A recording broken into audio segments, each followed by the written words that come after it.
가난한 아이들은 어떻게 어른이 되는가? 몰랐다면 알아야 하고 안다면 외면해서는 안 될 목소리가 도착했습니다.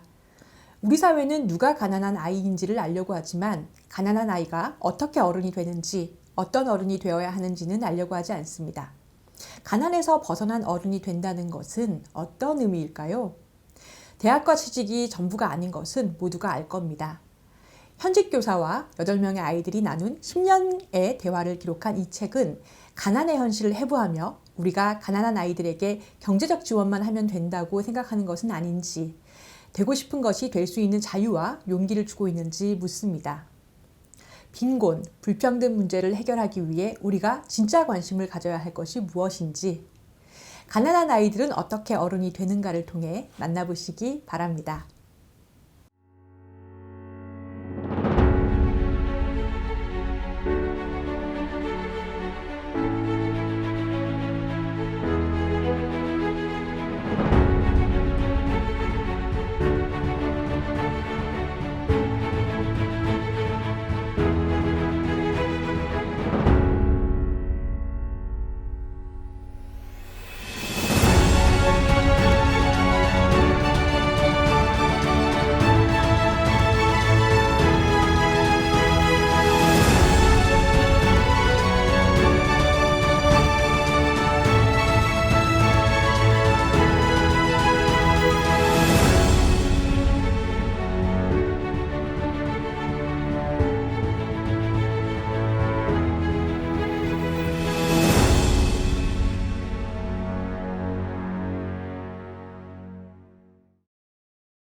존경하고 사랑하는 국민 여러분, 그리고 자유를 사랑하는 세계 시민 여러분, 저는 이 어려움을 해결해 나가기 위해 우리가 보편적 가치를 공유하는 것이 매우 중요하다고 생각합니다. 그것은 바로 자유입니다. 자유의 가치를, 자유로운 정치적 권리, 자유의 가치를 제대로 그리고 정확하게 인식해야 합니다.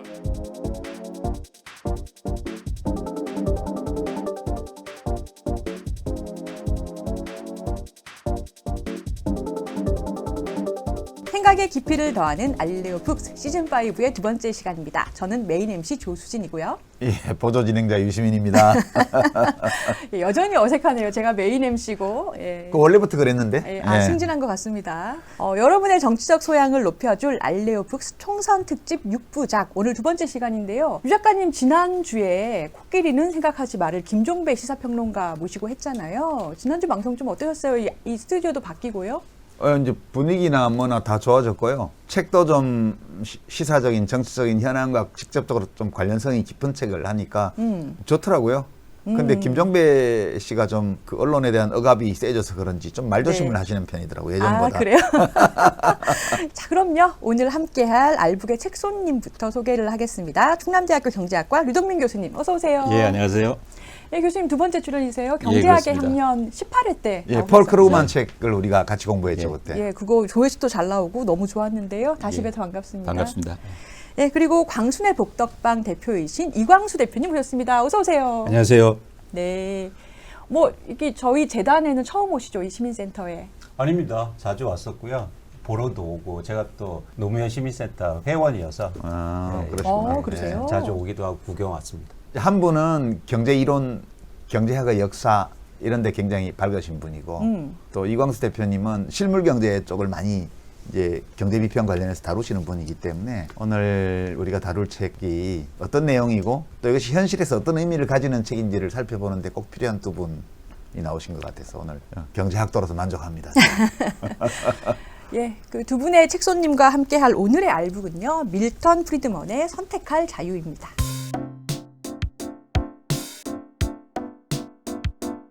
그 책 표지가 살벌합니다. 이 보면 대통령이 읽은 경제 교과서 이렇게 돼 있어요. 이때 대통령은 뭐 노무현 대통령이나 문재인 대통령이나 이런 분이 아니고요. 윤석열 대통령이에요. 네. 아 그리고 저 이거 놀란 게 자유기업원에서 나온 책인데 네. 여러분 이게 띠지로 보이시죠? 아니에요. 책의 아예 표지에 이렇게 인쇄를 했어요. 대통령이 읽은 경제교과서 이렇게 돼 있습니다. 네, 그 굳이 뭐 우리가 읽을 필요는 없고요. 우리 알북에서 굳이 이 책 살 필요 없습니다라고 말하면서 책을 비평하는 건 두 번째예요. 네. 지구를 위한다는 착각이라는 그 환경 관련 책이 처음이었고 이번이 두 번째거든요. 사지 마세요. 예, 그 뭐 읽지 말라고까지는 안 하겠습니다. 굳이 읽을 필요는 없어요.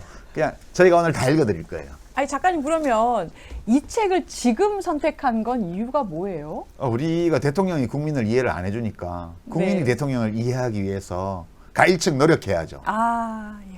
우리가 다가가는 거네요. 그렇죠. 대통령에게. 네. 읽지 말아야 할 책을 비평하는 이 어려운 미션에 이렇게 훌륭하신 분들을 모셔가지고 조금 죄송한데 그러면은 이 윤석열 대통령이 읽은 책으로 유명한 선택할 자유 이 책을 비평하자 저희가 섭외드렸을 때 처음에 딱 듣고 어떠셨어요? 출제자의 의도가 아주 투명하게 보이는 그런 문제를 받아든 그런 시험장에 앉아 있는 그런 기분이었습니다. 그래서 여기서 출제자라고 하면 뭐 유시민 작가님일 수도 있는데 책을 읽어 나가는 과정에서 이 출제자는 밀턴 프리드만이고 그 출제자가 원하는 의도대로 답안을 쓰고 그것을 실제로 뭔가 실행에 옮기려고 하는 분은 또 따로 있고. 그 윤석열 대통령이 그거죠, 그죠? 뭐, 수험생처럼 예, 하고 뭐 있죠. 하여튼, 예, 뭐 그런 느낌을 좀 받았습니다. 그래서 이중적인 의미에서 출제자의 의도가 빤히 보이는 글을 좀 고통스럽게 읽어야 하는 뭐 이제 그런 경험이었습니다. 아, 이 대표님은요? 사실은 전화 받고 책 제목을 들었을 때 심적으로 상당히 괴로웠습니다. 네, 그래서 살까 말까 고민했어요. 그래서 유튜브에서 그냥 요약된 본을 볼까 이렇게 고민하다가 샀고요. 근데 또 읽는데도 되게 힘들더라고요. 제가 보통 책을 대중교통 타면서 많이 읽거든요. 근데 이 띠지가 너무 이 표지가 너무 부담스러운 거예요. 그래서 이렇게 가리고 다녔습니다. 아 진짜요? 예. 어머.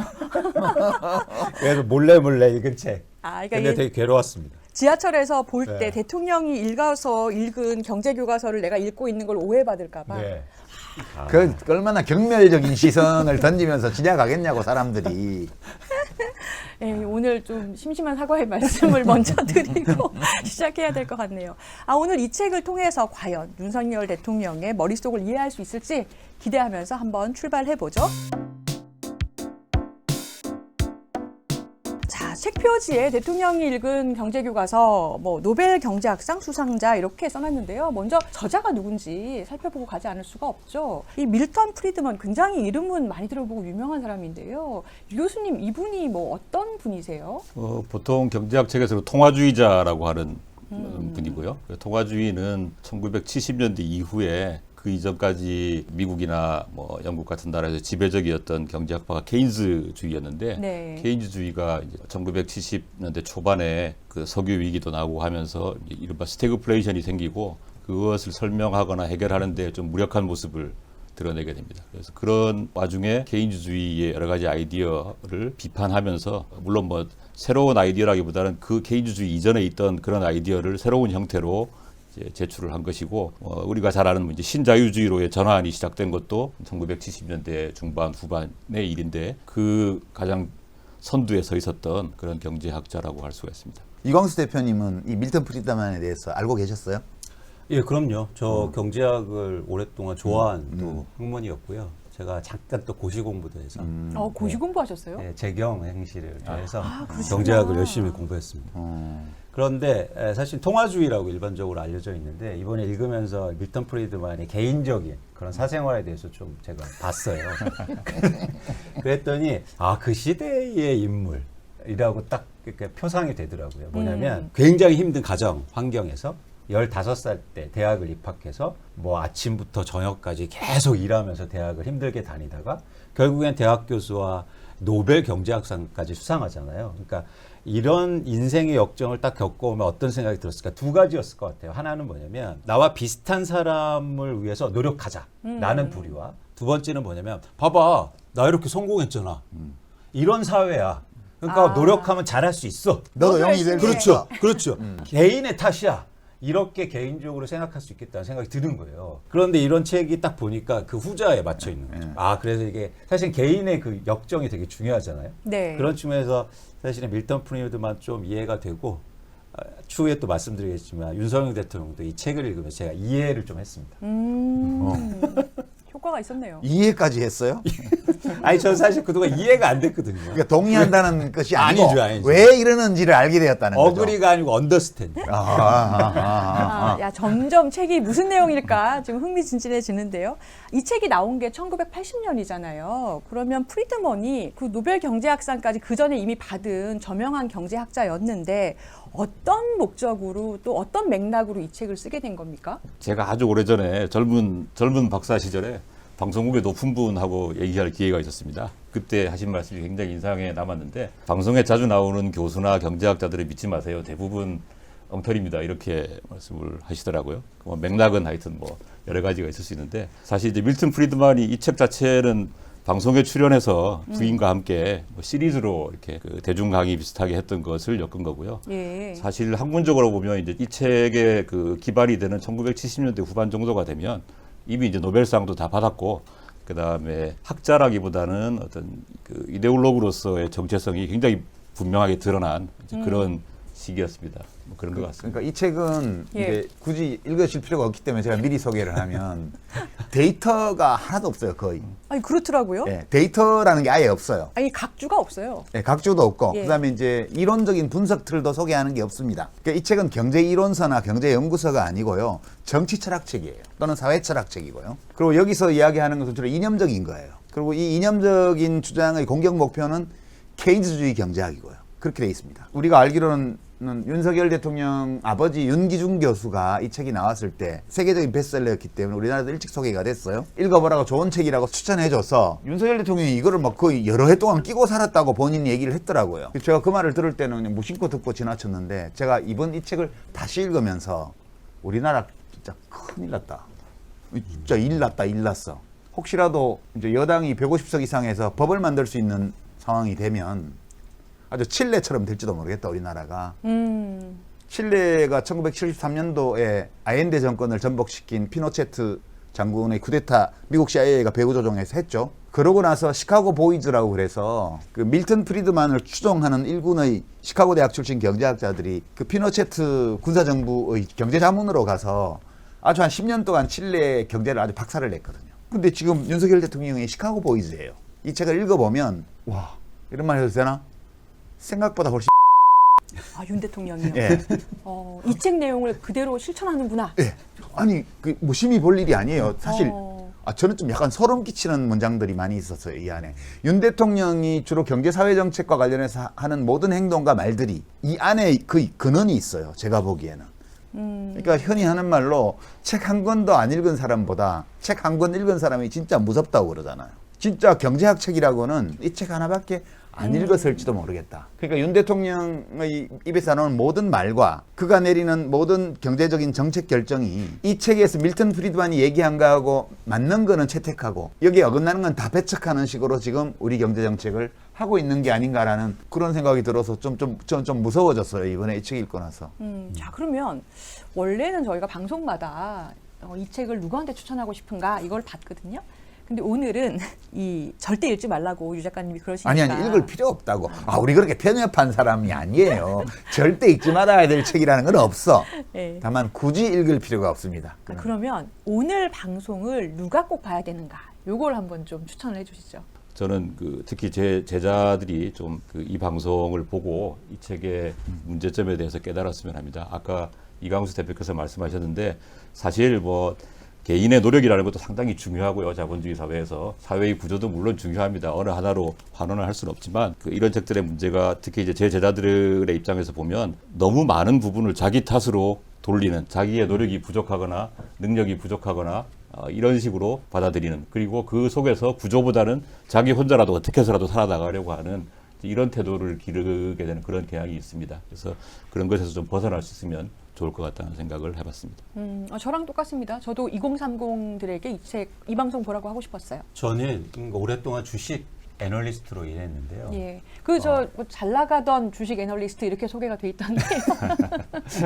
누구나 한때 잘 나가던 때가 있었어요. 꽤 붙습니다. 네. 꽤 예. 잘. 아, 예. 예, 근데 그 저는 우리나라에서 주식 투자하시는 분들이 이 방송을 보셨으면 좋겠어요. 그러니까 나 왜 주식 빠지지? 사실 구조적인 문제가 저는 있다고 보고 있습니다. 그 구조적인 문제의 출발점이 저는 정책에 있고 또 어쩌면 윤석열 대통령이 만드는 이 경제 구조에 있지 않느냐. 사실 그 구조가 또 이 책에 나오거든요. 그래서 이 책을 대한민국의 주식 투자 1,000만 명이 넘는 주식 투자분들이 꼭 보셨으면 좋겠습니다. 책을 근데 읽기가 좀 괴로울지도 몰라요. 그러니까 우리 방송만 보면 돼요. 방송. 저는 이거 이번 총선에서 여당에 힘을 줘야 줄 필요가 있지 않을까라고 고민하는 유권자들이 우리 방송을 보셨으면 해요. 만약 그런 마음을 가진 분들이 절반 이상이 돼서 실제 그런 상황이 일어나면 앞으로 우리 경제에 무슨 일이 일어날지를 미리 알 수 있기 때문에 이 책을 보면, 우리 방송을 보면 그분들에게 권하고요. 아울러서 그 위험을 제대로 알리기 위해서는 지금 야당의 정책 담당자들이 이 책에서 밀턴 프리드만이 권고한 것, 주장한 것과 지금 정부가 윤석열 대통령이 펼치고 있는 정책의 일치점, 유사점, 통하는 점들을 다 찾아보고요. 경고를 해줘야 돼요, 시민들에게. 이 컨셉으로 우리 국민 경제를 운영하면 앞으로 무슨 일이 더 벌어질지에 대해서. 그래서 저는 야당의 정책 전문가들이 진지하게 이 문제를 좀 검토해 줬으면 좋겠다. 그 생각합니다. 자, 그럼 본격적으로 책 속으로 들어가 볼 시간인데요.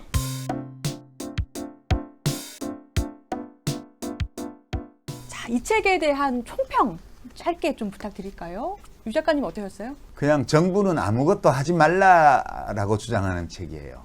맞아요. 예. 네. 맞습니다. 책 전체가 그렇습니다. 예, 정부는 아무것도 하지 않는 것이 최고의 선이다. 그렇게 극단적으로 주장하는 책이기 때문에 너무 좀 섬찟하거든요. 읽다 보면. 예, 그래서 저는 읽으면서 좀 무서웠다. 예, 그게 제 총평이에요. 유 교수님 어떠셨어요? 그 폴 사무엘슨이라는 경제학자가 이 프리드만이 뱀장어 같은 존재다 이렇게 얘기했어요. 뱀장어요? 물고기를 잡아서 오랜 시간 보관할 때 싱싱한 상태를 유지하게 하기 위해서 뱀장어 한 마리를 넣어주면 얘들이 살려고 발버둥을 치면서 계속 오히려 싱싱한 상태를 유지한다 이런 거였거든요. 그러니까 아마 제 생각에는 프리드만이 제기하는 얼핏 보면 말이 안 되는 것 같은 논리를 보면서 내 논리를 좀 더 가다듬고 반박할 수 있고 이런 훈련을 할 수 있다 뭐 그런 의미라고 생각을 이해를 하고 있었는데요. 그 뱀장어를 상대하는 게 그렇게 쉬운 일이 아니었던 것 같습니다. 상당히 힘들었고요. 뱀장어가 아주 어항을 다 먹어버렸어요. 별로 기억하고 싶지 않은 그런 경험이긴 했는데 노벨 경제학상을 탄 사람임에도 불구하고 결국 마지막에 들어갔더니 논리가 이렇게 허접한 것밖에 없구나라고 하는 그런 생각에 그러면 나는 어떨까? 나는 더 허접하겠다. 뭐 이런 자괴감도 느껴보고 그랬습니다. 그 유동민 교수님 말씀을 살짝 보완하면 예. 제가 경제학 배우던 시절에 우리 어떤 교수님한테 들은 말인데 밀턴 프리드만이 없었더라면 누군가 그런 사람을 발명했어야 된다라는 말이 있어요. 무슨 뜻이냐 하면 이 책을 읽다 보면 그런 생각이 나죠. 이거는 독이다, 독.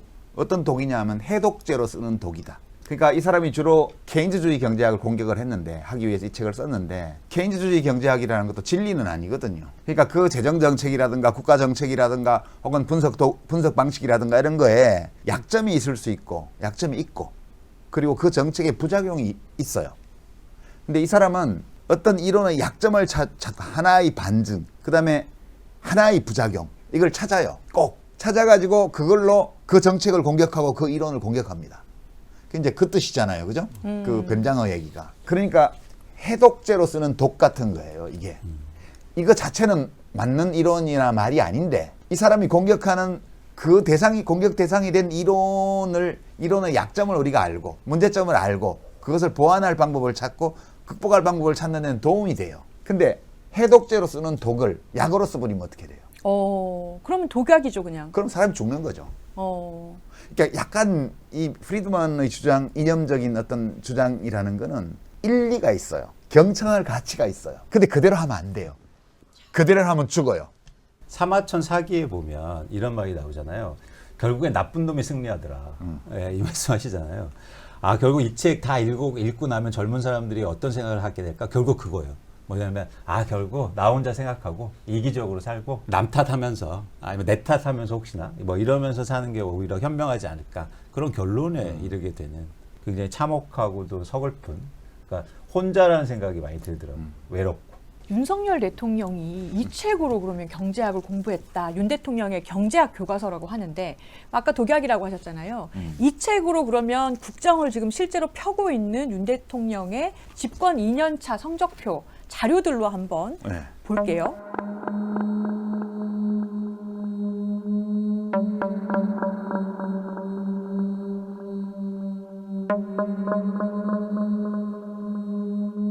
유 교수님, 네. 만약에 이 정도 점수다, 이 지표들이 그러면은 이게 뭐 학점으로 치면은 몇 점 정도 주실 거예요? 지금 뭐 집권 2년 정도 됐잖아요. 2년 사이에 성장률이 떨어졌다 올라갔다를 가지고 성적이 좋다 나쁘다 이렇게 얘기하는 것 자체가 무리라고 생각하고 있는 그런 입장이라서 네, 평소 학생들도 예. 학점 잘 주시는 것 같아요. 아닙니다. 그래서 이 지표만 가지고 뭐라고 얘기하기는 힘들고요. 다만 이제 이런 지표가 나오게 된 여러 가지 그 상황이 있겠죠. 예를 들면 왜 수출이 줄어들었을까? 잘 아시다시피 이제 뭐 중국이라든가 러시아라든가 이런 그 나라들과의 관계 같은 것도 있고요. 뭐 이른바 가치 외교 이런 것 때문에 경제적인 어떤 논리가 그 압박을 받고 이런 것도 있는데 입장의 차이와 상관없이 내적인 논리 자체에 문제가 있는 답안이 아닌가 그렇게 생각을 하고 있습니다. 그러면은 우리 꽤 잘 나갔던 미래셋 애널리스트 이거 유튜브니까요. 애널리스트 입장에서 보실 때 지금 정부의 뭐 이 경제 정책 몇 점 정도 주실 거예요? 그러니까 사실 제가 책을 읽기 전에는 정부의 경제 정책이 뭔지 잘 몰랐어요. 네, 솔직히. 그리고 경제 정책이라는 게 있는 것 같지도 않고. 근데 이제 책을 읽으면서 정책이라는 게 있을 수 있겠구나라는 생각이 들더라고요. 그러니까 없는 게 정책이지 않을까라는. 이제 알았다. 빙고 이제 알았어. 없는 게 정책일 수도 있겠다. 그러니까 아무것도 안 하는 거. 그러니까 유 교수님 말씀하신 것처럼 대외 환경이라든가 뭐 글로벌 경제 환경에 따라서 영향을 받을 수 있죠. 그래서 반도체 수출도 감소하고 무역 수지도 악화될 수 있어요. 그런데 정부의 역할이 있죠. 왜냐하면 그런 대외적인 환경에도 불구하고 그거를 최대한 줄이려고 하는, 진폭을 줄이려고 하는 노력들이 있고 정책의 방향성이 있어야 되는데 그런 방향성이 없었거든요. 그래서 저는 그동안 어디 나가서 정책이 없습니다라고 얘기했는데 이제는 다르게 얘기하려고요. 정책이 있습니다. 근데 정책을 아무것도 안 하는 게 정책이다. 그렇게 개념 규정을 했습니다.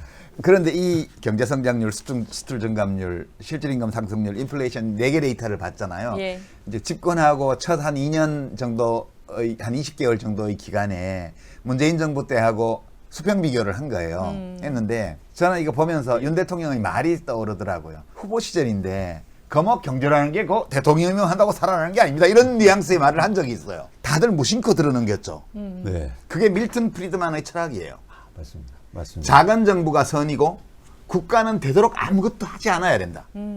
이게 밀턴 프리드만의 정책 컨셉을 총체적으로 종합하면 그 말이 돼요. 그 얘기를 한 거예요. 네네. 굉장히 충실한 학생이라니까. 그래서 경제 성장률이 내려간 것은 민간 주도의 경제로 전환하는 과정에서 이 좌파 뭐 전체주의 세력이 집권하고 있을 때 국가가 뭔가를 잔뜩 하던 시대에서 이제는 민간이 주역이 되어서 하는 제대로 된 경제 체제로 이렇게 전환해 가는 과정에서 나타나는 일시적 부작용이다. 이렇게 생각할 거예요. 그 논리에 따르면 수출 증감률 이런 거는 제일 중요한 건 이념이라고 그랬잖아요. 윤 대통령이. 그렇죠. 그리고 올바른 이념에 의거해서 사회를 재구축하지 않으면 장기적으로 대한민국 망한다고 생각을 해요. 그래서 이건 역시도 가치 외교라는 이름으로 우리가 나라 안에서든 밖에서든 올바른 이념에 따라서 정부가 행위하는 데 따른 불가피한 결과로 보는 거예요. 그다음에 이 실질임금 상승률 이거 있잖아요. 이게 마이너스로 가서 20개월 동안 평균 거의 모든 근로자 소득 계층에서 실질임금이 다 감소했거든요. 지금 나오는 걸 보면 여기 보면 이 책에 보면 임금이 내려가야 된대요. 고용을 올리려면. 이 노동력도 다른 상품과 마찬가지로 가격이 올라가면 수요가 줄어들고 가격이 내려가면 수요가 늘어나기 때문에 많은 사람들이 일자리를 가지기 위해서는 임금이 내려가야 될 상황이면 내려가는 게 맞다는 거예요. 그럼 지금 대통령 계획대로 되고 있는 거예요? 그럼요. 이거는 실질임금이 내려가는 건 너무너무 확실한 거죠. 사람들이 누굴 뽑은 거야 도대체? 근데 이제 A 학점은 못 줘. 왜냐하면 이 인플레이션 때문에요. 물가 인상 밀턴 프리드만이 제일 강조하는 게 이거예요. 그죠? 그렇습니다. 이 사람은 정부의 경제 정책은 오로지 물가 수준을 안정화시키기 위해서 통화량을 적절하게 관리하는 것이 정부가 해야 될 유일한 일이라고 주장을 하고 있어요. 근데 이걸 못했잖아, 이거를. 이게 지금 이 문재인 정부는 1.6%인데 지금 4.3% 아니에요. 이거는 비학점밖에 못 주는 거야. 야. 제 채점이 공정하죠? 너무 높게 주신 것 같아요. 요즘 뭐 하위 10%, 20% 때문에 막 집 나가고 이러는데 그런 거에 비하면 엄청 공정한 평가 아니에요, 이거?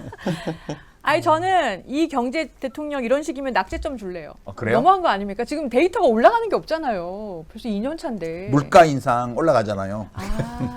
제 월급은 내려가고요. 힘듭니다. 그러니까 되게 열심히 하는 학생인데 성적이 좋지는 않아. 그러면은 이 교과서 도대체 우리 윤석열 대통령을 이렇게 만든 이 프리드먼 이 책이 무슨 내용인지 한번 뜯어보겠습니다. 자, 이 책의 1장으로 한번 가보겠습니다. 1장이 총 10장으로 되어 있는 책인데요. 시장에 대한 거예요. 시장. 자, 시장은 정말 자유로운 공간인가 이 부분에 대한 답을 지금 프리드만이 쓰고 있는 건데 이거는 경제학적으로 어떻게 봐야 됩니까, 교수님?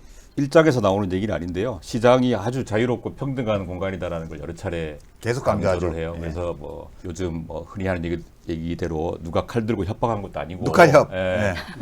네가 시장에 가서 물건을 사면 네 자기대로 사는 거 아니냐. 그렇지만 관료들이 뭔가 명령을 하면 그렇지 않다. 이제 이런 식의 얘기를 계속 하고 있습니다. 우리가 시장에서 정말로 협박을 당하는 게 아니라면 물건을 사는 그 마지막 순간에는 당연히 자유의지입니다. 내 지갑에서 돈을 꺼내서 내가 사는 거니까요. 그런데 그 과정까지 가게 되는 여러 가지 경로를 생각을 해보면 그게 전혀 그렇지가 않거든요. 예를 들면 그 사람이 평소에 벌이는 얼마인지, 그 다음에 여기서 비싼 야채를 샀을 때 내일 당장 뭘 끼니를 어떻게 때워야 될 것인지, 그 다음에 그 사람이 왜 이렇게 가난해졌는지, 사회 구조가 그러한 것인지, 뭐 이런 것 때문에 따지고 들어가 보게 되면, 물론 끝까지 가게 되면 모든 것은 또 다 구조의 탓이죠. 구조와 개인 어느 쪽을 강조하느냐, 이게 이제 사회과학의 어떤 숙명 같은 문제이긴 한데, 이제 프리드만의 논리는 그 마지막 순간, 특히 시장에서의 행위를 설명할 때는 제일 마지막 순간에서의 그 말단에서의 행위를 강조하고 있고, 그건 당연히 자유입니다. 그래서 이건 다 얘들이 마음대로 자유롭게 할 수 있는 공간이다, 이렇게 얘기를 하는데, 이건 너무 단순한 논리가 되는 거죠.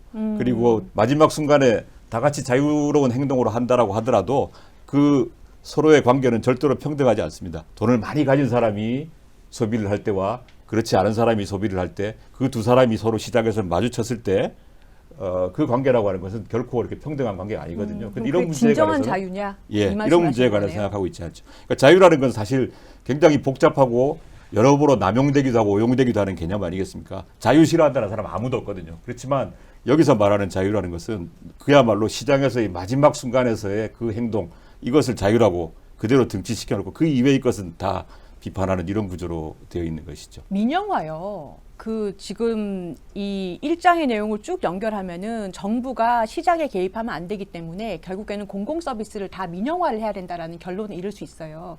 근데 이런 뭐 교통이니 전기니 석유니 이런 것들 다 민영화해도 이게 결국에는 그러면 시장이 잘 돌아가고 잘 되는 건가요? 그러니까 시장에서 핵심은 잘 돌아갔다고 가정한 게 가격으로부터 수요와 공급이 맞춰진다는 그런 기본적으로 생각을 갖고 있는 거죠. 그래서 가격이 원활하게 작동하니까 걱정하지 마. 정부는 빠져. 이런 건데요. 그래서 여기서 뭐 48페이지 이런 말이 있습니다.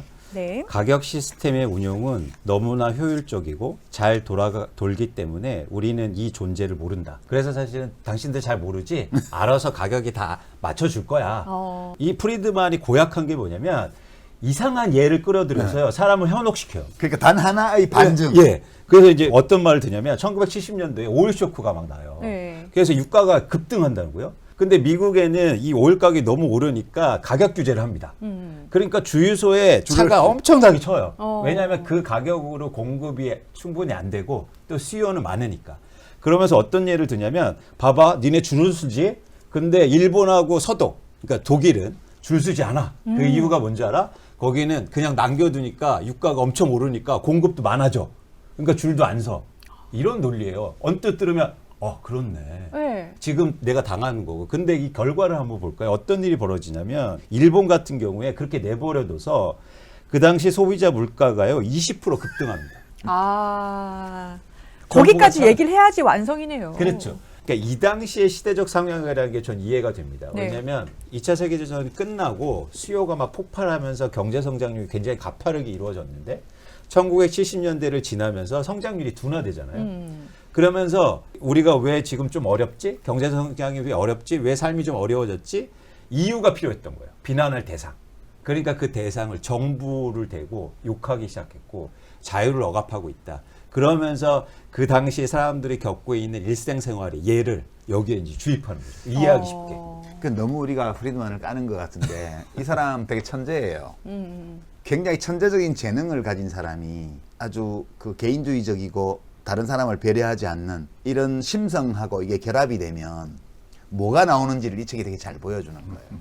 이 사람 진짜 근데 학술적으로 약간 들어가면 이때가 민간의 수요가 부족할 때는 정부가 대신 수요를 창출해 주라. 그렇게 해서 불경기 때는 좀 적자재정을 하고 호경기 때는 세금을 좀 많이 걷고 존 메이너드 케인즈가 그때 이런 처방을 해줬단 말이에요. 그걸 가지고 2차 대전 끝나고 나서 한 30년을 했어요. 효과가 있었어. 약간의 물가 인상만 감소하면 실업률을 낮출 수 있었어요. 근데 그게 1970년대 중반이 되면서 실업률도 높은데 물가도 많이 오르고 아까 이제 그 교수 말씀하신 스태그플레이션 현상이 전 세계적으로 생기니까 케인즈주의의 인기가 약간 시들해진 거예요. 그때 이 사람이 이걸 치고 나왔는데 아담 스미스나 또는 200년 전에 어떤 영국의 어떤 법학자나 이런 사람들의 글을 인용을 하면서 딱 그거예요. 그러니까 내버려 두면 생산자들은 가장 저렴하게 자기에게 이윤이 남는 방식으로 상품을 공급할 거고 소비자들은 제한된 예산을 가지고 자기에게 최대한 만족을 주는 소비를 할 거고 누구도 개입할 필요가 없이 시장이 다 알아서 가격이 오르내리면서 이걸 다 해주기 때문에 정부는 되도록 특별한 경우가 아니면 간섭하지 마라라는 200년 전의 이론으로 돌아가 버린 거예요. 그러니까 1970년대 중반까지의 경제학의 발전 과정을 다 무시하고 대중의 눈높이를 200년으로 돌려서 지금 네. 이념적인 선동을 한 거거든요. 그래서 이 사람이 결코 어리석거나 무모하거나 그런 사람이 아니라는 거예요. 너무나 자기 확신이 투철하고 근데 학술적으로는 굉장히 뒤떨어진 내용을 가지고 지금 칼럼을 통해서 대중들을 선동한 거거든요. 아 잠깐만 그 정황이도 궁금했던 게 지금 양국관리법에 대해서 거부권 행사할 때 영상을 찾아보면 대통령이 뭐라고 하셨냐면 국무회의에서 이거는 강제쌀 매수법이다. 포퓰리즘 법안이다. 개입하면 안 된다. 왜 농업 생산성을 높이는 데 전혀 도움이 안 된다. 쌀 소비하고 상관없이 왜 시장에 개입하느냐 이렇게 얘기를 하셨어요. 근데 부동산에 요새 엄청 개입하잖아요. 그렇죠. 이게 개입이 아니죠, 부동산은. 이렇게 우리가 말을 사실대로 해야 돼. 국가가 지금까지 규제나 법률로 개입하고 있던 거를 없애는 과정이잖아, 지금. 근데 교묘하게 개입해요, 작가님. 없애려면 개입해야죠. 그 중에서 아닌가? 저는 결정적인 개입이 대출이에요. 특히 무주택자한테 대출 늘려주고. 그것도 무주택자가 자발적으로 대출을 받을 때만 대출이 집행되는 거니까 선택의 자유를 침해하지 않아요. 그런가요? 예. 프리드만 아니요. 좀 더 연구해 보시면. 근데 올해는 좀 달라요. 올해는 신생아 대출이거든요. 그것도 신생아를 낳은 부부가 네. 자발적으로 대출을 신청하지 않으면 절대 대출이 일어나지 않아요. 그것은 시장에서 선택의 자유를 침해하지 않아요. 제가 이해가 선택할 되네요. 자유네요. 선택할 자유. 아니 내가 그렇게 생각한다는 게 아니고 윤석열 대통령이 그렇게 생각할 거라는 거지. 이 모든 질문에 대해서 답이 가능해요. 이 이론에 따르면. 이해가 됐습니다. 멋지다. 예. 이해가 됐습니다. 글쎄 설득이 되셨네요. 예, 설득이 됐죠. 프리드만 아니 이 책의 2장으로 가면 이제 세금을 또 공격을 시작해요. 감세. 예, 그러면서 2장 제목 자체가 뭐냐면 통제라는 이름의 폭군이에요. 근데 그 폭군이 세금이거든요. 그러면서 136쪽에 뭐라고 했냐면 프리드먼이 정부가 국민의 소득 중에서 40%를 어디에 쓸지 정부가 결정한다. 40% 세금으로 내고 그다음에 정부가 쓴다는 얘기예요. 국민은 나머지 60% 소득을 쓸 때도 자유롭지 않다. 이걸 보고 제가 또 소름 돋은 게 그래서 윤 대통령이 지금 부자 감사를 하는구나. 그거 자체는 지금 경제 상황상 맞는 거예요? 그러니까 두 가지가 문제인데요. 부자 감세를 하면 누군가 내지 않으면 또 다른 누군가 내야 된다는 거예요. 그러니까 부자가 안 내면 예를 들어서 중서민이 내야 됩니다. 이게 제로섬 게임이니까요. 그런데 중서민이 중요한 게 경제에서 중요한 건 중서민이 돈을 또 훨씬 많이 써요. 한계 소비 성향이 훨씬 높기 때문에. 자기 소득 대비 소득 대비 지출이 많죠. 그렇죠. 예. 그래서 열심히 써요. 부자가 아무리 세금 깎아줘도요. 밥을 4끼, 5끼, 6끼 안 먹는다고요. 근데 예를 들어서 저소득층은 세금을 좀 깎아주고 그렇게 좀 부양책을 쓰면 2끼 먹다가 3끼 먹을 수 있잖아요. 그런 차원에서는 지금 경제의 이런 부자들 감세는 경제에 도움도 안 될 뿐이고요. 두 번째는 또 문제가 있습니다. 그러면 부자 감세해가지고 지출을 줄일게. 이럴 수 있잖아요. 그러니까 세금을 줄이는데 다른 사람한테 안 걷고 대신 정부 지출을 줄일게. 근데 지금은 정부 지출을 늘려서 경제 성장을 하고 이 어려운 시기를 벗어날 시기거든요. 그러니까 더 문제인 거죠. 그런 차원에서는 부자 감세가 미치는 영향이 만약 이게 가속화되고 예를 들어서 총선 이후로 그게 더 다 법률에 다 들어오고 입법 과정으로 들어오면 더 경제는 심각해질 가능성이 커 보입니다. 근데 이 1장하고 2장에서 보면 프리드먼이 제가 뭐 어디들 인용 안 하겠지만 이 세상의 경제 시스템을 두 개로만 딱 나눠서 흑백 논리로 하나는 전체주의 이 중앙통제식 사회주의 경제, 한쪽은 자유시장 경제 이렇게 아이디얼 타입을 두 개로 딱 나눠 놓고 요거는 악, 요거는 선 이렇게 규정을 했어요. 그러니까 지금 우리가 자유시장 경제를 하고 있는데 정부가 자꾸 개입을 해요. 세금도 걷고 법률을 만들어서 규제도 하고 뭐 적극적으로 재정 집행을 하고 재분배를 하고 이런 걸 막 해요. 그러면 이 순수한 우리가 생각할 수 있는 자유시장 경제와 순수히 우리가 생각할 수 있는 전체주의 중앙통제 경제가 있는데 정부가 무언가를 하기 시작하면 하나씩 할 때마다 이쪽으로 한 걸음씩 간다는 거예요. 그죠? 이 사람 그렇게 보는 거잖아. 그러니까 정부가 무엇인가를 하는 순간 뭔가를 할 때마다 한 걸음씩 악을 향해서 다가가고 있는 거예요. 그러니까 이제 이 논리에 비춰보면 감세는 원래 부자 감세죠. 세금을 많이 내는 사람이라야 감세의 혜택을 볼 거 아니에요. 그러니까. 그렇죠. 근데 우리나라에서 근로소득 신고자들하고 그다음에 종합소득 신고 중에 한 절반 정도가 세전소득이 면세점 이하여서 그렇죠. 종합소득세나 근로소득세를 한 푼도 안 내는 사람이 거의 한 45% 넘는단 말이에요. 그다음에 이제 내는 사람 중에도 액수가 적은 사람들이 굉장히 많고 누진세로 돼 있는 이 소득세를 많이 내는 사람들은 최상위 한 10% 정도가 좀 많이 낸단 말이에요. 상속세 같은 경우가 대표적이죠. 대부분을 상속세. 걱정할 필요가 없어요. 예, 더 많은 더 그런 경우고. 그러면 소득세를 감세한다. 그러면 당연히 세금을 지금 많이 내고 있던 사람들이 혜택을 보는 거지. 이 아래쪽 절반은 아예 상관이 없는 일이란 말이에요. 그렇죠. 맞습니다. 예, 그렇게 되니까 감세라는 것은 기본적으로 부자 감세일 수밖에 없고 그거를 부자 감세라고 비난하는 것은 이데올로기 선동이라는 거예요. 이 시각에 따르면 감세는 선이에요. 그것이 어떤 감세든. 근데 누진세야말로 무거운 과세이기 때문에 감세를 할 때는 법인세나 소득세처럼 누진세를 감세하는 건데 그러면 자동적으로 세금을 많이 내던 사람이 혜택을 보는 거니까 이건 너무 자연스러운 건데 이 좌파들이 그걸 부자감세라는 프레임으로 우리가 지난주에 다뤘잖아요. 예. 프레임으로 이것을 부당하게 공격하고 있다라고 대통령실에서 생각한다는 거죠. 제가 그렇게 생각하는 게 아니고. 그러니까 굉장히 일관되지 않아요? 저는 이 윤석열 대통령이 왜 그렇게 감세 정책에 집착하는가? 네. 그것은 이 감세 정책이 갖고 올 수 있는 국민 경제에 대한 좋은 효과가 입증되었기 때문이 아니라 이념적으로 볼 때 이것이 옳기 때문에 하는 거라고 저는 생각을 해요. 이 책을 읽어보니까 그렇게 해석이 되더라고요. 전 근데 윤석열 대통령 말을 자세히 들어보면 거기서 한 걸음 더 나가고 있는데요. 뭐냐면 부자 감세가 서민들을 위한 거라고 얘기해요.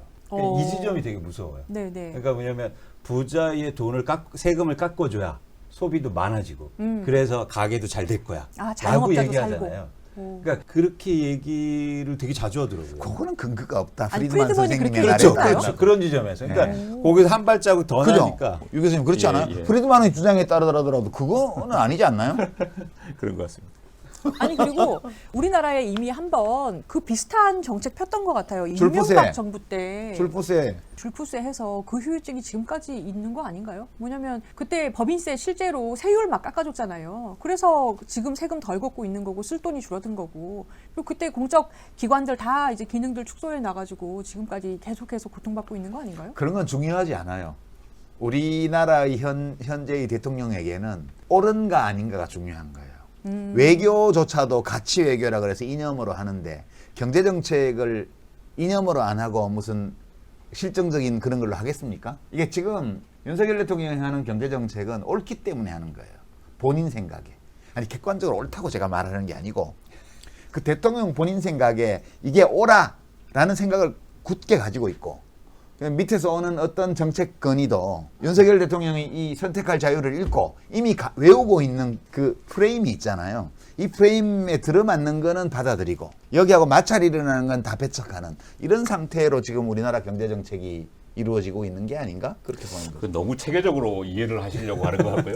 그래요? 제 생각에는 그냥 그렇게 하는데 되는 대로 막 하고 있는데 이른바 엘리트들의 기득권에 아까 뭐 세금 얘기도 하셨는데 기득권에 맞는 측면이 있는 거예요. 이른바 중산층의 초미의 관심사는 뭐냐면 어떻게 상속을 잘 할 것인가라는 거거든요. 물론 돈을 좀 많이 번 사람들의 얘기입니다. 네. 주변에서 성공한. 그거 굉장히 중요한 문제예요. 그래서 정치적으로 무슨 좌파냐 우파냐에 상관없이 그 물질적인 자신의 이익에 영합하는 측면이 있는 거죠. 이렇게 두 번 말씀 듣고 정리를 좀 잠깐 중간 정리요. 뭐냐면 윤석열 대통령은 이 책을 열심히 읽었어요. 그래서 이념이나 그 개념이 있습니다. 유사하게. 근데 이제 현실하고 할 때 누군가 조언이 있어요. 그 조언해 주는 사람들은 주식 잘하고요. 그다음에 부동산 투기 잘하는 사람이 누군가 옆에서 얘기해 주고 있어요. 그러니까 두 개가 같이 합쳐지면서 그렇죠. 말이 나오는 거예요. 어떤 어떻습니까? 면에서 그렇게 보세요? 그게 제일 그럴듯하다. 그렇죠, 그렇죠. 예, 역시 애널리스트네. 아 진짜. 본인이 이게 야. 딱 읽었어요. 한때 잘 나가는 애널리스트가 그냥 되는 게 아니구나. 그 사람이 이렇게 알려줘요. 그래서 네. 말이 이렇게 나가는 거죠. 그러니까 본인도 수용이 되니까. 그러니까 똑같은 메시지인데 나는 아까 그거를 잘 이렇게 포장을 못했어. 이렇게 포장하면 고객들이 얼마나 좋아하겠냐고. 아, 대박이야. 자, 우리 3장은 대공황이라서 넘어가고 4장으로 한번 가볼게요. 4장 이름이 요람에서 무덤까지예요. 복지제도 관련 주장을 담고 있는데요. 삭제되는 예산 자체를 이 4장에서는 굉장히 아름답다라고 프리드먼이 이렇게 표현을 한다고 저는 이해했거든요. 건전재정이라는 이름으로 지금 윤석열 정부가 우리도 복지 예산 많이 깎았죠. 돈도 없고. 더 말할 것도 없겠죠. 여기 프리드만의 여러 가지 얘기들, 뭐 복지라는 게 결국 타인의 돈을 가지고 자기 돈처럼 타인에게 주는 게 복지다, 뭐 이렇게 얘기하는데, 그렇게 하면 주는 사람은 뭐 자기가 신이 된 것 같은 기분이 들고 받는 사람은 인간의 어떤 품격조차도 잃어버리고 뭐 이런 식의 얘기를 하고 있거든요. 그게 사실 어떤 정치인들의 실언 같은 형태로 많이 나왔던 것들입니다. 예전부터. 너무 받아 버릇하면 사람이 자존감을 잃는다라든가 버릇된다라든가 이제 이런 식의 아이디어를 깔고 있는 거거든요. 결국 모든 구조적인 문제나 어떤 사회적인 문제 이런 것을 생각하는 게 아니고 각 개인의 행동, 사회로부터 동떨어져 가지고 마치 로빈슨 크루소처럼 자기 혼자 그냥 자기 마음대로 뭐 총 들고 다니고 뭐 불량식품 사 먹고 이런 사람을 상정을 하는 거예요. 근데 거기에 대해서 복지 정책이 들어가게 되면 이 사람에게서 뭔가를 가져와서 이 사람한테 뭘 주거나 이렇게 하는 순간 개인의 그 자유로운 선택을 침해하는 것이다, 이렇게 생각을 해버리는 거니까요.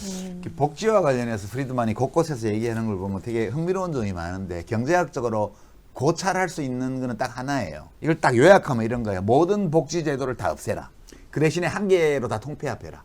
그 한 개가 네거티브 인컴 텍스예요. 그러니까 최저 생계비 기준을 설정해 놓고 그거보다 많이 버는 사람한테는 누진세로 이렇게 해서 세금을 걷고, 그거보다 일을 하는데 적게 버는 사람한테는 마이너스 세금을 징수해라. 그러니까 보조금을 주라는 거예요. 현금 보조금을.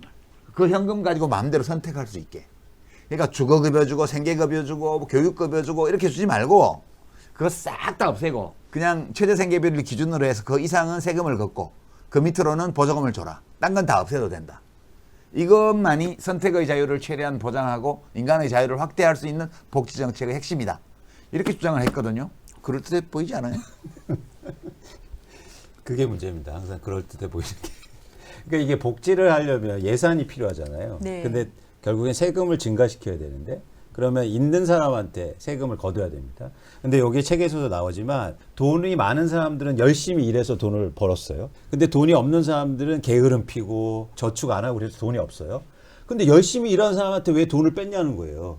그 잘한 사람한테 왜 벌을 주냐고. 그렇죠. 공평하지 않다. 그래서 이재용 회장 왜 괴롭히냐는 거예요. 열심히 일하는 사람. 지가 괴롭혔잖아. 그 시장에서 떡볶이 먹는 거 되게 좋아하시던데요. 아니 자기가 그 집어넣은 거 아니야? 맞아. 검사 시절에. 그러니까 아니 그럼 뭐 이렇게 표리분당한 게 있어. 지가 집어넣어놓고 이제 와가지고 그럼 괜히 열받네. 아니 제가 선택할 자유라는 부분에서요. 우리 복지 얘기하고 쭉 연결돼서 7장에 보니까 그 소비자는 누가 보호하는가라는 이제 제목으로 7장이 있는데 프리드먼이 불량식품도 먹을 자유가 있다는 말을 했나 안 했나 그거를 갖다가 찾아봤거든요. 근데 437쪽에 비슷한 말은 있는데 불량하고 위험한 상품의 출현을 규제하는 일이라는 표현이 나와요. 그러니까 정부가 불량하고 위험성 있는 식품의 출현을 규제하는 일을 하는 건 비용만 들고 실패 가능성이 너무 많고 어차피 마약 못 막듯이 못 막는다. 그래서 그 앞부분에 얘기하듯이 만약에 어떤 상점에서 팔게 해라. 팔면 소비자들이 다시 선택할 리가 없으니까 그 상점은 망하지 않겠느냐. 그러니까 불량하고 위험성 있는 식품을 정부가 굳이 규제할 필요가 없다라는 결론에 이르는 거예요. 대통령께서 이 부분을 너무 이해를 잘 하신 나머지 불량식품도 돈이 없는 사람들은 일단은 먹을 수 있게 풀어줘라. 그리고 시장에서 이제 더 이상 뭐가 탈이 나면 안 먹지 않겠느냐 이런 말씀을 하신 것 같더라고요. 근데 그 적절한 예를 말씀해 주셨는데 사실은 책을 아주 적게 읽는 친구들의 공통점이 있습니다. 친구들이라고 하면 안 되고요. 분들의 공통점이 있어요. 뭐냐면 책을 좀 읽다가 인상 깊은 문구를 꼭 적어놔요. 어디다. 그렇지. 예. 그래서 그 독서 카드 이렇게 예, 해가지고. 그래서 거기에서 이제 인용하는데요. 그래서 거기에 핵심은 447쪽에 있어요. 마지막 447쪽이요? 문장. 예. 이 문장이 적기 딱 좋은 문장이거든요. 제가 읽어드릴게요. 국민이 자신들의 생계를 유지하면서 어떤 것을 선택할 것인가의 문제는 국민의 자유롭게 결정할 수 있도록 해야 할 것이다. 이거죠. 그러니까 이거 딱 적어놓고요. 생계 유지하는데 어때? 불량식품 먹어도 생계 유지한다는데. 이렇게 해석하는 거죠. 이 말씀을 그대로 하신 거네요. 사실은. 정확하게 한 거죠. 근데 이제는 쉽게 설명해 주니까 암긴 이해가 잘하시네요, 필요했던 역시. 거예요. 이해가. 근데 아무리 밀턴 프리드만의 사고가 경제학계에 널리 퍼져 있다고 하지만 유동민 교수님, 예. 경제학자들이 이런 주장에까지 동의하지는 않을 것 같은데 일반적으로. 일반적이지는 않지만 동의하는 사람들도 있고요. 그러니까 불량식품 뭐 이런 식으로 구체적인 사례를 들어서 자극적인 사례를 들어서 얘기를 하진 않지만 결국 시장에다 맡겨두는 것이 최선이다 이런 식의 논리는 유 작가님께서 말씀하신 하나의 사례로 큰 결론을 내는 것과 똑같은데요. 네. 예를 들면 뭐 유명한 장하준 교수 책 같은 데 보면 오히려 자본주의적인 지적 재산권 때문에 충분히 약을 만들 수 있는데도 불구하고 약만 주면은 살 수 있는 뭐 아이들이 설사병으로 죽어가고 뭐 이런 예를 얼마든지 들 수가 있거든요. 그러니까 우리의 문제는 그런 이 의견이 대립하고 있다는 게 문제가 아니고 대통령이 장하준 책은 안 읽고 프리드만 책만 기억한다는 게 우리의 문제잖아요, 지금. 아니 근데 이 7장 제목이 소비자는 누가 보호하는가라는 건데 결국엔 시장이 보호한다. 예. 자기가 알아서 보호한다는 거죠. 예, 그래서 69시간을 노동을 하든 불량식품을 먹든 자유롭게 해라는 얘기를 대통령이 하신 건데 이거 너무 옛날 얘기잖아요. 이게 지금 이 책이 나온 게 80년대인데 이거를 그 늙은 학자의 얘기를 대통령께서 체득하고 이렇게 얘기를 하신다는 게 그게 이해가 안 되는구나. 제가요, 그 하나 읽어드릴게요. 이 책이 케인즈를 공격한 책인데 제가 이제 마지막 문단이 굉장히 문학적으로 써져 있거든요. 경제학과 정치 철학 분야에서는 25 또는 30살이 넘어 새로운 이론을 받아들이는 사람이 흔치 않아서 공무원과 정치인은 물론이요 선동가조차도 최신 사상을 현안에 적용하는 일은 드물다. 이런 말이 있어요. 무슨 소리냐면 이때 프리드만도 이미 나이가 많았어요. 우리 대통령도 이미 환갑이 넘었어요. 근데 이 책을 언제 읽었냐? 30살 전에 읽은 거야. 그 30살 이후에는 공무원들이 혹은 정치인들이 최신 사상을 안 받아들인다고 그랬잖아요. 낡은 책이 아니에요. 이게 지금 30살 전에 우리 대통령이 읽었던 이 책이 지금 우리는 낡은 사상이 아니고 현재의 위력적인 사상으로 한국에서 지금 쓰이고 있는 거죠. 근데 케인즈가 그래서 제가 부연해서 이런 말도 했습니다. 악이든 선이든 궁극적으로 위험한 것은 개인적인 이익이 아니라 생각이다. 무서운 말이죠. 그러네요. 케인즈 소름, 예언가. 아니 감세를 한다고 윤석열 대통령이 뭐 개인적인 이익이 있겠어요? 있나? 있긴 있겠다. 그 사모님께서 좀 많이 여기 쓰시잖아요. 아니 예. 개인은 아니고 옆에서 얘기하는 분. 그 본인 재산은 별로 없구나. 네. 아니 그 이제 부부 동일체 원칙이 있잖아. 집을 안 사보셔가지고 청약통장 모른다고 했잖아요. 그렇지 근데요. 사상이네 문제는. 맞습니다. 근데 본인이 감세한다고 얻는 이익이 없는데도 그걸 주장하시는 이유는 확고하게 본인의 생각이 제일 위험하기 때문에. 그 유동민 교수님도 그런 이 거군요. 케인즈의 이 주장에 좀 공감하세요? 사실은 물질적인 이익이 더 중요하다고 생각하는 입장이긴 한데요. 케인즈가 뭔가 좀 사상이라는 게 정말 이렇게 중요하다라는 거를 뭔가 주장하기 위해서 그렇게 한 것이 아닌가 뭐 이렇게 생각을 하는데 물론 현실적으로 지금 말씀하신 것처럼 어떤 권력자들이 그 어떤 사상의 맥락과 상관없이 하나만을 따와가지고 그거를 계속 주장하는 또 실행에 옮기려고 하는 뭐 그런 사례들도 많이 있었죠. 그 읽으신 대목 바로 위에 이런 문장도 있어요. 케인즈가 되게 특이한 사람. 이 사람 진짜 부르주아 중에 부르주아 아니에요. 그렇죠. 저는 맞습니다. 사실 이 사람 되게 뛰어난 경제학자지만 이 사람의 삶의 방식을 제가 개인적으로 좋아하지는 않아요. 그 무슨 모스크바 발레단의 그 수석 발레리나 로포코바라는 여자하고 혼인했죠. 그리고 1차 대전 때는 그 외무성에 근무하면서 자기 모교 그 재산 관리해가지고 투자 잘해갖고 돈도 엄청 늘려줬고요. 고급 포도주 보급운동도 하고 뭐 극장 후원 운동도 하고 이런 진짜 부르주아 중에 상부르주아예요, 이 사람이. 근데 이제 일반 이론 내고 나서 미국 가니까 공산당 아니냐고 이제 질문을 받고 그랬단 말이에요. 근데 이 사람 별로 좋아하진 않는데, 근데 천재는 천재예요. 근데 이 문장은 정말 왜 이런 걸 썼는지 모르겠는데, 이 일반 이론 마지막 그 단락에 하늘의 소리를 듣는다는 미치광이 권력자의 광란도 알고 보면 어떤 낡은 학구적 잡문에서 뽑아낸 것에 지나지 않는다. 이 문장을 보면서 제가 이 낡은 개묵은 학문적 학구적 잡문으로 이 책을 떠올렸거든요. 이게 우리 그 정치학자들, 정치 분석가들이 대통령의 말을 좀 더 심도 있게 분석할 필요 있어요. 그냥 아무렇게나 막 말하는 게 아니에요. 케인즈가 말한 바와 같이 이 생각의 또는 사상으로 번역하기도 하죠. 생각 또는 사상의 힘이라는 것이 어떤 시기, 어떤 상황에서는 어떤 물질적 이익보다 더 강력한 힘을 행사하는 경우가 있거든요. 그래서 저는 사실 우리나라가 지금 약간 그런 상황 아닌가? 특히 권위주의적인 조직이나 사회에서는 대단히 중요하죠. 네. 그 보스가 어떤 생각을 하느냐에 따라서 보스가 일일이 지시하지 않아도 이상한 죄지만 예를 들면 군대에서 이상한 사단장이 한 번 오면 틀림없이 무슨 사고가 나거든요. 막 심하게 훈련시켰다가 누가 쓰러지거나 뭐 탈영을 하거나 이런 사고가 꼭 일어납니다. 그 어떤 조직 행위론에서 나오는 이제 그런 이론인데 특히 우리나라에서는 그런 게 대단히 중요한 것 같아요. 그 말씀을 들으니까 맞아요. 예. 야당 대표의 배우자를 10만 5천 원 갖고 기소하는 이런 것도 좀 이해가 되네요. 아니, 꼭 대통령이 시켰을 리는 없잖아, 그거 하라고. 그런 걸 시킬 수가 없죠. 예. 지금은 검찰총장이 아니니까요, 그죠? 예. 한 나라의 리더가 어떤 경제관을 가지느냐 말씀을 들을수록 너무나 중요한 것 같아요. 지금 프리드먼은 경제적 자유가 정치적 자유로 이어진다라고 주장을 하면서도 본인은 독재 정권이던 피노체트를 지지했었단 말이에요. 그런데 그러면 윤석열 대통령의 머릿속에 뭐가 있는지 경제 부분에서는 이 책을 보면 정말 이해가 되시거든요. 남은 윤 정부 동안의 경제 전망을 한번 해볼까요? 왜냐하면 교과서가 있으니까요. 머릿속에 뭐가 있는지 지도가 있으니까 앞으로는 그럼 어떻게 될까요? 저는 일단 총선이라는 희망이 있어서 좀 그 희망을 놓지 않고 있습니다. 총선에서 만약에 윤석열 정부, 즉 여당이 예를 들어서 과반 이상을 차지한다. 그러면 일단 가장 우려하는 건 그 소비가 크게 위축될 가능성이 좀 커 보여요. 오, 왜요? 점점 가면 갈수록. 왜냐하면 빈부격차가 더 커질 테니까. 그다음에 뭐 감세 정책이라든가 부동산 정책 등 막 나오면서 자산 시장의 혼란이 되게 커지겠죠. 그리고 대외 수출 같은 경우에 사실은 대외 변수들이 있는데 또 중국과의 문제가 더 강경화로 되면 예를 들어서 수출 문제도 더 악화될 가능성이 있고요. 그래서 저는 여러 가지 문제에서 가장 우려하는 건 한 가지 있습니다. 뭐냐면 한국의 신용 등급이 떨어질 가능성이 있다. 예, 그러니까 금융 시스템이 지금 굉장히 불안해요. 가계 부채 높죠, 기업 부채 높죠, 대표적으로 부동산 PF 뭐 200조 원이 넘죠. 이런 것들이 선거 이후로 다 미뤄져 있거든요. 이런 문제들이 구조 조정이 원활하게 안 되고 이 책에 나와 있는 것처럼 그냥 경제 주체들, 쉽게 말해서 경제 주체 중에서 특정하게 기업과 그리고 부자들의 자유를 늘려주는 쪽으로 방향이 간다면 사실 그들은 자기네 자산 다 챙기려고 할 거고 금융 시스템이 굉장히 와해될 가능성이 있죠.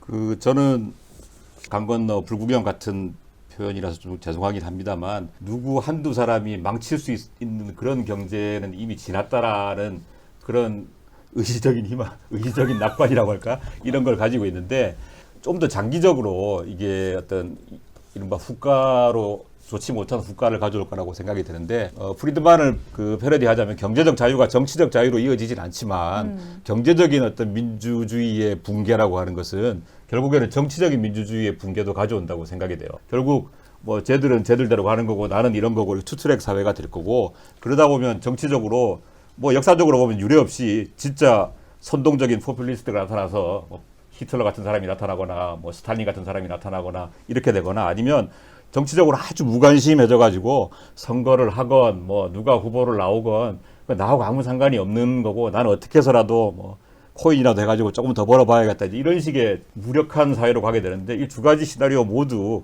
장기적으로 볼 때 훨씬 더 그 걱정되는 일이 아닌가 이렇게 생각을 하고 있습니다. 유 작가님은 어떻게 보세요? 그러니까 지금 현재 우리 사회, 그러니까 2024년 3월의 상황은 밀턴 프리드만이 환생해도 뜻대로 못해요. 왜냐하면 이렇게 규제 철폐, 감세, 복지제도 축소 뭐 이런 거 다 하려면 입법을 해야 되거든요. 지금 입법 없이 할 수 있는 거 그러니까 시행령이나 시행규칙만으로 혹은 재량권으로 또는 예산으로 할 수 있는 이런 건 한계가 있어요. 이거는 조금씩 하는 거지 이렇게 과격하게는 못 하거든요. 그러니까 지금은 집권 세력이 집권당이 의석이 부족해서 그 프리드만이 얘기한 저런 식의 그런 자유방임주의 또는 작은 정부를 할 수 있는 입법 조처를 못 해요. 그래서 일로 이제 못 가고 있는 거거든요.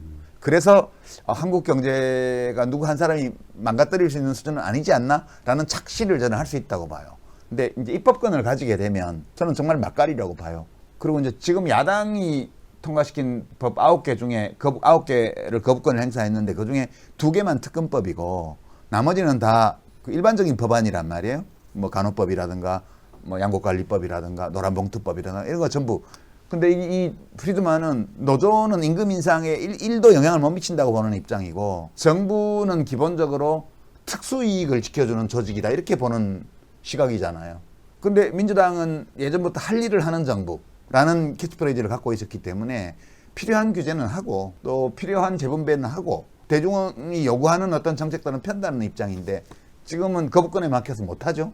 그러니까 지금 한국 사회는 앞으로 나가지도 뒤로 돌아가지도 않는 조건에서 국제적 신인도는 계속 조금씩 떨어져 가고 있는 상황이고 그다음에 경제 활력도 침체해 가고 있는 상황이에요. 이렇게 지금 되고 있어서 총선 결과에 따라서 지금과 비슷한 의석 분포가 나오게 되면 앞으로 3년 동안 이게 계속돼야 되고요. 지금보다 야당이 더 늘어나서 대통령 거부권을 무력화할 수 있는 시점까지 가게 되면 프리드만이 여기서 행사할 수는 없게 되겠죠. 그러나 만약 여당이 과반수를 가지게 되면 정말 그런 상황이 펼쳐질 거기 때문에 저는 한국처럼 이렇게 소규모 개방 경제를 가지고 있는 이런 국민 경제의 경우에는 나라의 경우에는 아주 짧은 기간에 우리가 97년도에 겪었던 것과 같은 그런 이제 신인도 위기나 이런 것들을 겪을 수 있다고 봐요. 그래서 약간 살짝 무서워졌습니다, 지금. 자, 오늘 알리오북 시즌5 두 번째 시간 대통령의 경제교과서로 알려진 프리드먼의 선택할 자유 읽어봤는데요. 자, 이 책에 대해서 한 줄 평과 별점 부탁드립니다. 별점은 아주 낮게 드릴 수밖에 없을 것 같고요. 한 줄 평을 뭘 할까 좀 생각을 해봤는데 예. 뭐 약간 패러디에서 이런 게 좋을 것 같아요. Please do not try this at home. 니네 집에서 이거 따라하지 마세요. 이렇게 하면 좋을 것 같습니다. 낮게 몇 점 주시나요? 별점? 한 개 정도, 한 개나 2개 정도. 1점 최저 점수 나왔습니다. 저는 반개 주겠습니다. 반개요? 만약 이동진 별도 반별이 씨인가요? 있다면. 이게 한 줄 평이 되게 힘들었는데요. 전 그냥 많은 분들한테 당부드리고 싶은 말씀으로 대신할까 합니다. 저는 우리가 살아가면서 이 질문이 가장 중요하다고 봐요. 무엇 때문에 우리는 지금 이렇게 살고 있는가? 이런 고민들을 여러분들이 많이 하셨으면 좋겠어요. 그래서 이 책의 답은 그건 당신 때문이야. 자유가 있는데 왜 그렇게 돈 못 벌고 있어? 왜 이렇게 살고 있어? 그런 답을 주지만 사실 그게 아니거든요. 그래서 여러분들이 무엇 때문에 우리나라가 이렇고 내 삶은 힘들고 그런 고민들을 많이 해보시고 특히 총선을 앞두고 귀중한 한 표를 행사하실 때 이 질문에 답을 가지시고 하셨으면 좋겠다라는 말씀을 꼭 드리고 싶습니다. 이 책은 제가 방송 중에도 말씀드렸는데 측은지심 없는 천재의 초상과 같은 책이에요. 별점은 4개. 오, 그렇게 많이요? 왜 5점 4개냐면 만점인데요? 우리 마음속에 있는 괴물을 발견할 수 있게 해주는 귀중한 책이에요. 우리 원도의 마음속에는 이 프리드만이 얘기하는 것과 같은 이런 흐름, 그러니까 다 무시하고 나만 잘 되면 돼. 요게 다 우리 마음속에 많든 적든 있거든요. 이 사람이 그 좌파들을 향해서 캐비어 좌파 비난하면서 자선은 좋고 국가의 재분배는 나쁘다, 이게 프리드만의 입장인데 니네 그거 주장하려면 네 재산 전부 다 나눠줘 라고 얘기를 해요. 이건 정말 전형적인 거네요. 예. 좀 되게 끔찍한데 책을 읽으면서 끔찍한 기분이 들었는데 인간에게는 이 모습이 있다. 우리 모두에게 많든 적든 이걸 계속 깨우쳐주는 책이어서 별점 4개. 그렇지만 사보지는 마세요. 저도 사실 2.5점 준비했거든요. 그러니까 50점. 왜냐하면 정말 한 줄 평으로 말씀을 드리자면 누군지 좀 알고 찍읍시다.